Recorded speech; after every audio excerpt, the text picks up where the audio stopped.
बंगलोरच्या ब्लॅकबक कंपनीने बंगलोर सोडून जाण्याचा निर्णय घेतला आहे. याबद्दल कारण देत असताना त्यांनी ह्या कंपनीचे मुख्य कार्यकारी अधिकारी आणि सहसंस्थापक राजेश यांनी याबद्दल ट्विट करत याबद्दलचं कारण सांगितलं आहे.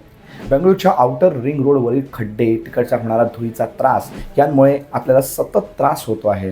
गेली 5 वर्ष आम्ही याबद्दल सुधारणा होण्याची वाट बघितली, पण त्यात काहीही फायदा झाला नसल्यामुळे आता शेवटी आम्ही हे सोडून जाण्याचा निर्णय घेतला आहे, शहर सोडण्याचा निर्णय घेतला आहे, असं ट्विट या राजेश यांनी केलं आहे. जवळपास अशीच परिस्थिती महाराष्ट्रात सुद्धा आहे.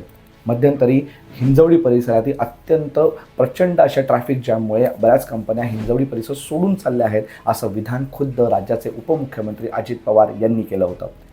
आता ही अशा परिस्थितीमध्ये उद्योजकांना जर आपली सर्व शक्ती, उद्योजकांचा सर्व पैसा हा फक्त उद्योग उभारणीमध्येच जात असेल, तर हे उद्योग मोठे होणार कधी? त्यांना उद्योग करण्यासाठी, उद्योग वाढवण्यासाठी वेळ कधी मिळणार?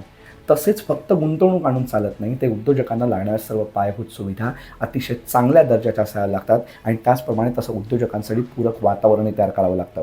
आणि यामध्ये आपले राज्यकर्ते किती प्रगती करत आहेत हे आपल्या सर्वांना दिसतंच आहे. आज हे बंगळूरमध्ये होतं आहे, उद्या हे मुंबई, पुण्यामध्ये व्हायला वेळ लागणार नाही. आपल्याला सावधान व्हायलाच हवं, आपल्याला सुधारायला हवंच आहे.